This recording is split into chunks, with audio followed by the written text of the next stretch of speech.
Merry Christmas, you filthy animals. Yes, I'm wearing this stupid hat because it is Christmas, and I'm reviewing a game that has absolutely nothing to do with Christmas. Besides, I don't like Santa Claus. I met him.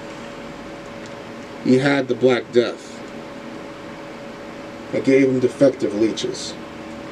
Anyway, let's take a look at an all-time classic, Armored Core, by From Software. You may know From Software by their well-known franchise in today's day and age, Demon's Souls and Dark Souls. From Software also developed memorable titles like King's Field on the PS1 as well. However, King's Field is not as well remembered, but Armored Core is. There is a good reason why Armored Core is well remembered. It was the only mech game I was aware of that allows a player to build a fully customizable armored mech and battle it out in increasingly difficult missions throughout the game's campaign. Armored Core was directed by Toshifumi Nabeshima and produced by Yasuyoshi Karasawa. The game saw release in Japan July 10th of 1997 and saw a North American release on October 31st, Halloween of 1997. Then the game had a final release for the rest of Europe the following year in July 1998. The robot games design in this game was created by Japan's renowned mecha designer Shoji Kawamori. And all in all, it's a fun freaking game. When you hit the title screen, you can play scenario mode or play multiplayer versus mode, which requires you and a friend to have a saved AC on each other's memory cards. More on this later. So name yourself, and then a brief screen before your testing level to see if you can call yourself a Raven. If you cannot pass this level, you shouldn't even be playing this game, but it gives a good introduction as to how the game is controlled and played. Then the meat and potatoes of the game, the menu screen, also known as the Raven's Nest. You have garage, ranking, mail, system, mission, and shop. Get ready. I have a lot of explaining to do. I knew I was going to have a heck of a time reviewing this game because this is a good example of how deep a PS1 game was back then. Armored Core was, and still is, a very deep and complex game. Sometimes after finishing a mission, you get new mail. All what mail does is give you some story plot by a guy named R. Also, other factions and companies you complete missions for may also send you mail. System allows you to save, load, save an emblem, and load an emblem. Also mess with options. It's your average options menu. Nothing much to say here. The ranking option lets you see your ranking and other rankings for other ACs. This is quite interesting that maybe if you progress in the game, you may be ranked number 1. Depends on whether you suck at this game or you win at this game. Your garage is where you can customize your AC. This is where the game gets complicated. You have your assembly, where you can change all the various parts of your AC, as long as you can afford them from the shop. You can change your head, core, arms, legs, generator, FCS, boosters, left and right back weapons, and left and right arm weapons. Each part you apply has a weight, an energy requirement, and so many variables. I recommend saving before you buy anything from the store. If you don't, then you have a part you bought and are stuck with it. You cannot use your AC if it's overweight or lacks the power for a part you bought. It has everything to do with the different variables you have to abide by. The most important in this game is AC weight and energy output. You can also change the color of your AC. Like I said, a ton of customization options here. You can also edit your own emblem. I tried to draw a Plague Doctor mask, but I am a terrible artist. So I opted to use the stock in-game emblems. Also, you have the option to name your AC. I named it Lomp because Lomp. Womp is great. Lamp is alt. Lamp is light. Lamp. Okay, let's get to the missions. Here you can select a mission, see what reward and credits you'll get your mission briefing, and then launch into the mission. In-game, Armored Core is a third-person shooter. Basic controls of gliding with your boosters, flying up, strafing, shooting, slashing, and blowing stuff up. However, here comes the difficulty of the game. Every time you get hit, you pay for AC damages. Every single bullet you fire, you pay for it.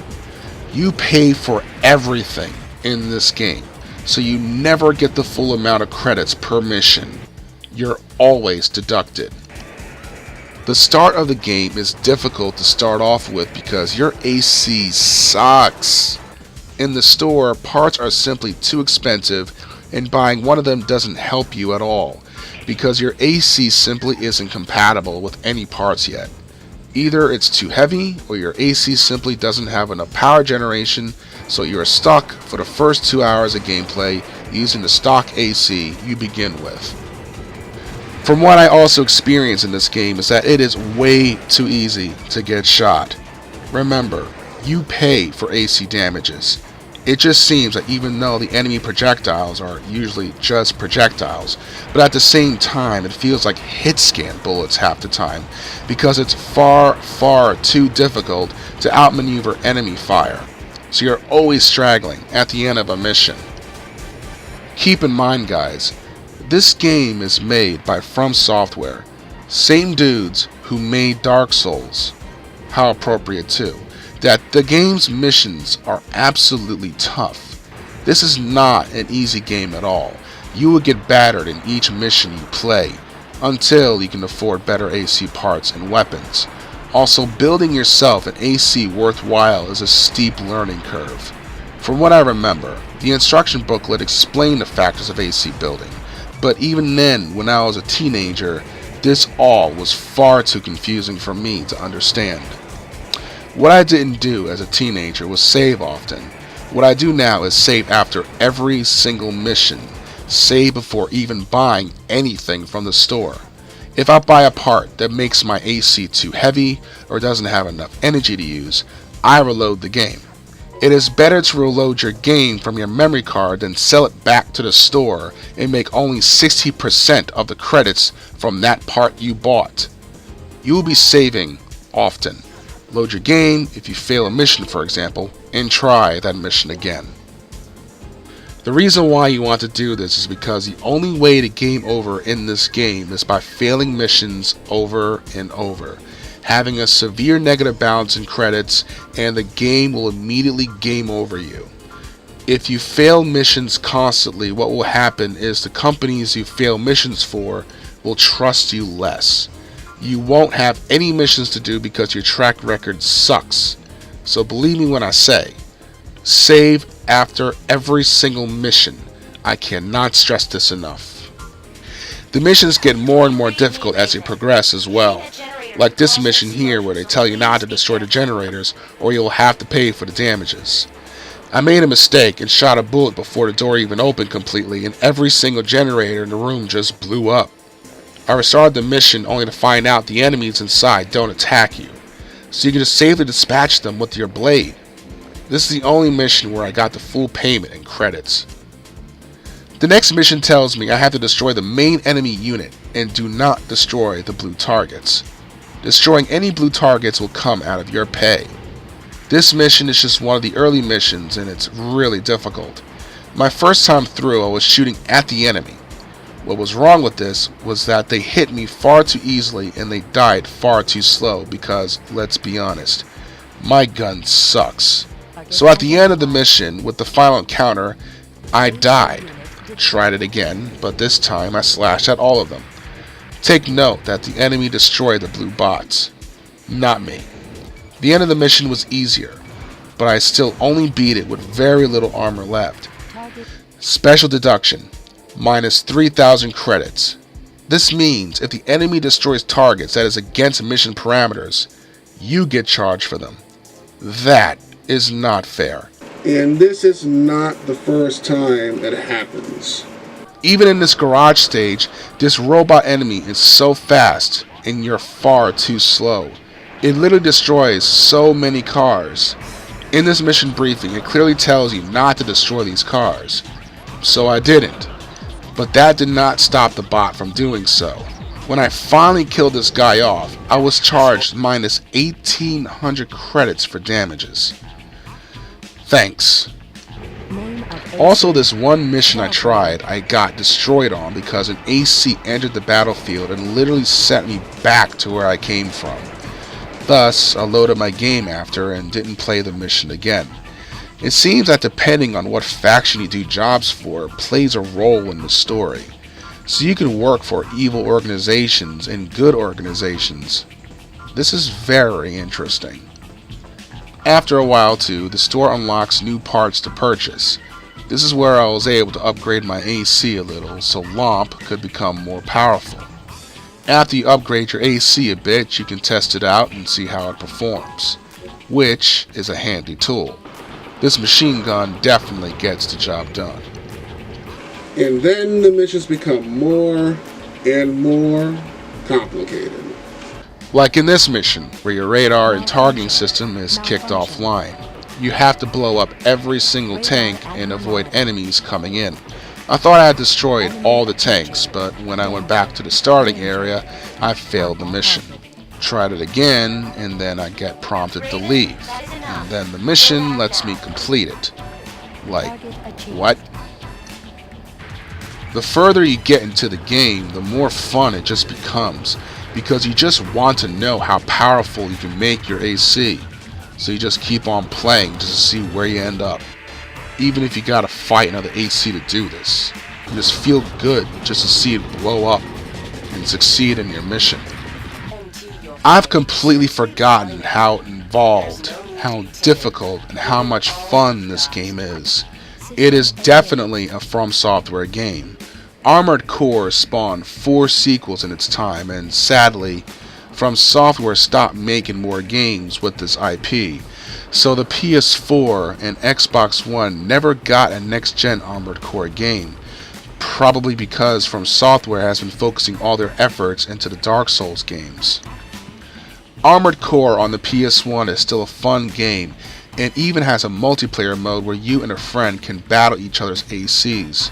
Your friend could come over with his or her memory card, loaded from the PS1, and the both of you duke it out over both of your hard-worked ACs from the game's campaign. I have no footage of this because I'm emulating this game, so it's quite hard to play a 2-player game on emulated software when you only have one controller.